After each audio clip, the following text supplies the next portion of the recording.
Hello everyone, मैं हूं दीपिका। आज की इस वीडियो में आप सुनेंगे क्लास 9th की हिंदी पाठ्य पुस्तक स्पर्श भाग 1 का पद्यखंड, जिसका 7वां अध्याय है दोहे और इसके कवि हैं रहीम। तो आइए शुरू करते हैं। रहीमन धागा प्रेम का मत तोड़ो चटकाए, टूटे से फिर ना मिले, मिले गांठ परी जाए। शब्दार्थ: चटकाए मतलब तोड़ना और परी जाए मतलब पड़ जाती है। इस दोहे के माध्यम से कवि रहीम का कहना है कि प्रेम वस्तुतः धागे के समान नाजुक और पतला होता है, जिसे कभी भी जानबूझकर नहीं तोड़ना चाहिए। अर्थात धागे के समान अखंड व कोमल प्रेम को अचानक ही नहीं तोड़ना चाहिए, क्योंकि जब वह एक बार टूट जाता है तो वह पहले जैसा नहीं जुड़ता और उसे दोबारा जोड़ने पर उसमें गांठ ही पड़ती जाती है।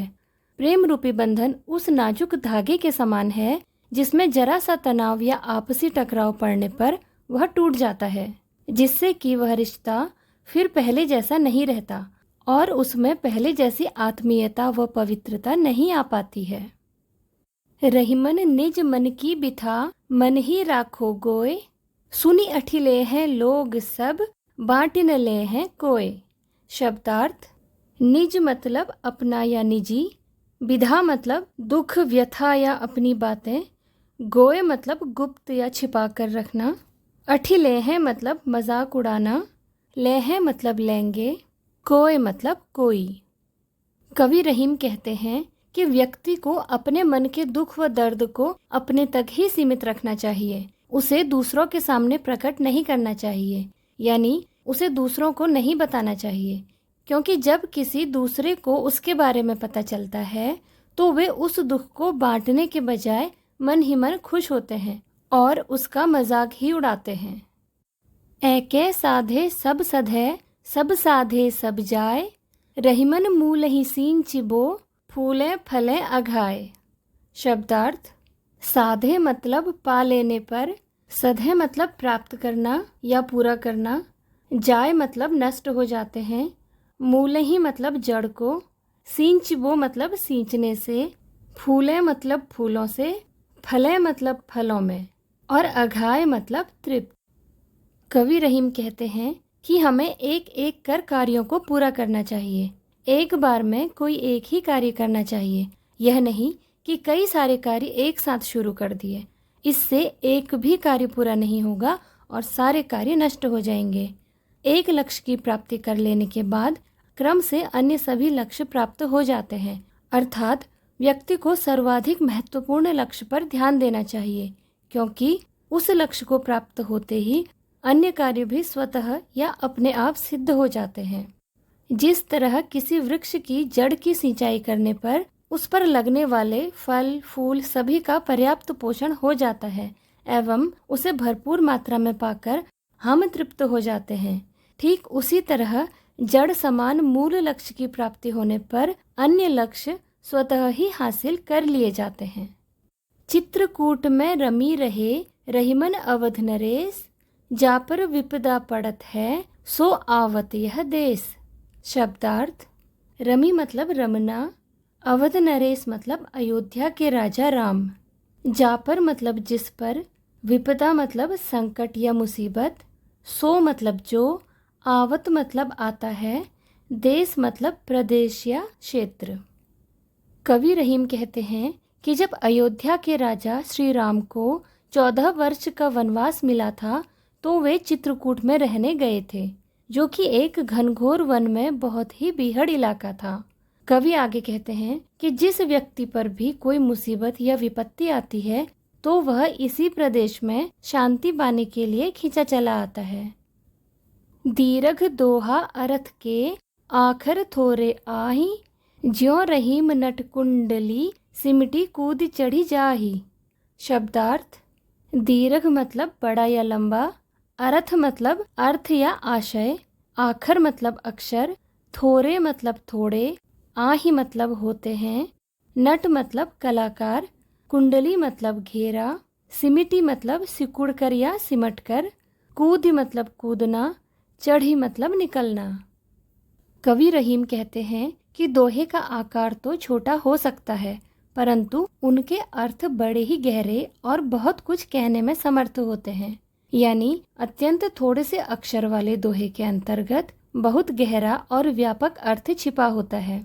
जिस प्रकार एक कुशल नट या कलाकार अपने शरीर को सिमटाकर इतना छोटा कर लेता है कि वह छोटे मुंह वाली कुंडली या घेरे के बीच से कुशलता पूर्वक निकल जाता है, ठीक उसी प्रकार एक कुशल दोहाकार सीमित शब्दों के माध्यम से बहुत ही गहरी और अर्थपूर्ण बातें कह जाता है।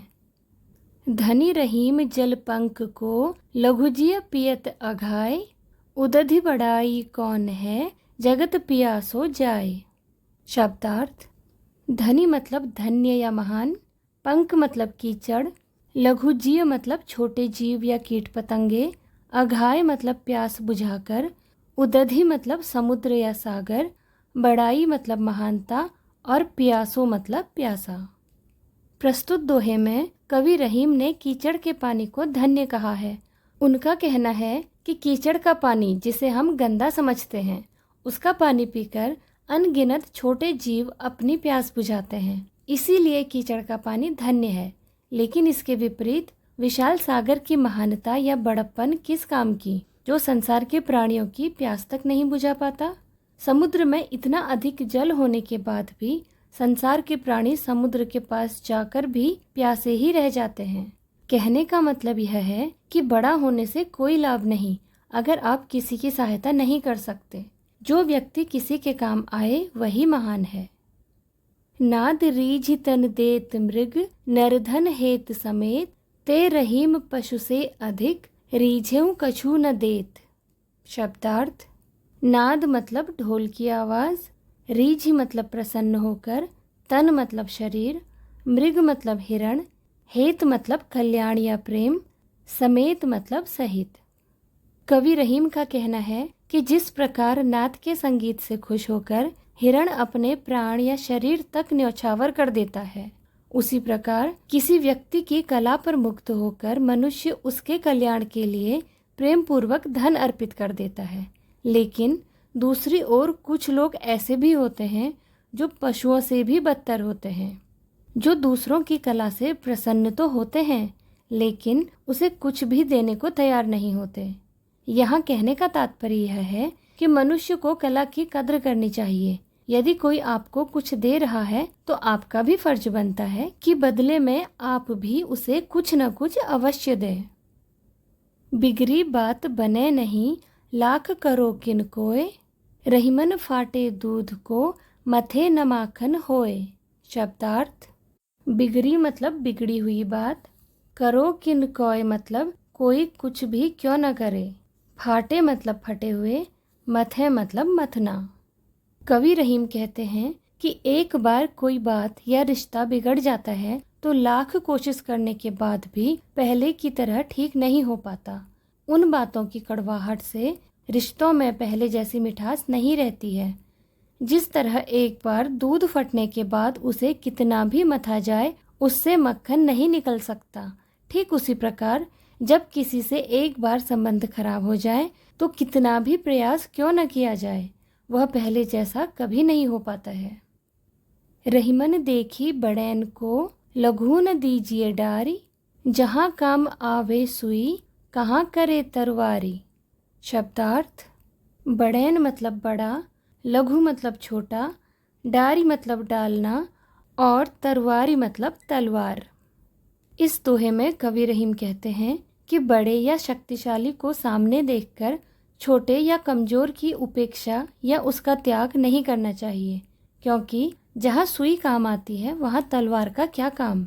इस दोहे के माध्यम से कवि कहना चाहते हैं कि संसार में मौजूद सभी का अपना अपना महत्व है, सबका अपना अपना कार्य है, कोई दूसरे का स्थान नहीं ले सकता। इसलिए महान और बड़े लोगों को देखकर लघु या छोटे लोगों की उपेक्षा नहीं करनी चाहिए, क्योंकि हर कोई अपनी अपनी जगह महत्वपूर्ण होता है। रहीमन निज संपत्ति बिना को न विपत्ति सहाय, बिनु पानी जो जलज को नहीं रवि सके बचाए। शब्दार्थ: निज मतलब अपना व्यक्तिगत, संपत्ति मतलब धन दौलत, विपत्ति मतलब संकट या मुसीबत, सहाय मतलब सहायता या मदद, जलज मतलब कमल, रवि मतलब सूर्य। कवि कहते हैं कि जिसके पास अपना धन नहीं है उसकी मुसीबत में कोई भी सहायता नहीं करता। यानी किसी भी प्रकार की विपत्ति या संकट आने पर व्यक्ति की निजी संपत्ति यानी उसका खुद का धन ही काम आता है। जैसे बिना पानी वाले कमल को अनेक कोशिशों के बाद भी सूर्य जैसा प्रतापी बचा नहीं सकता।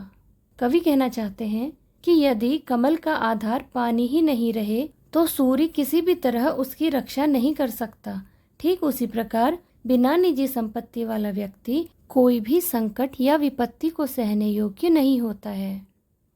रहीमन पानी राखिए बिनु पानी सब सून, पानी गए न उबरे मोती मानुष चून। शब्दार्थ: सून मतलब सूना या व्यर्थ, मानुष मतलब मनुष्य, उबरे मतलब उबरना और चून मतलब चूना। कवि रहीम कहते हैं कि पानी का अत्यधिक महत्व है और इसके बिना सब कुछ व्यर्थ है। कवि ने पानी को 3 अर्थों में प्रयोग किया है। पहला अर्थ मनुष्य के लिए है, इसका मतलब है विनम्रता। दूसरा अर्थ चमक के लिए है, जिसके बिना मोती का कोई मूल्य नहीं। तीसरा अर्थ चूने के लिए किया गया है।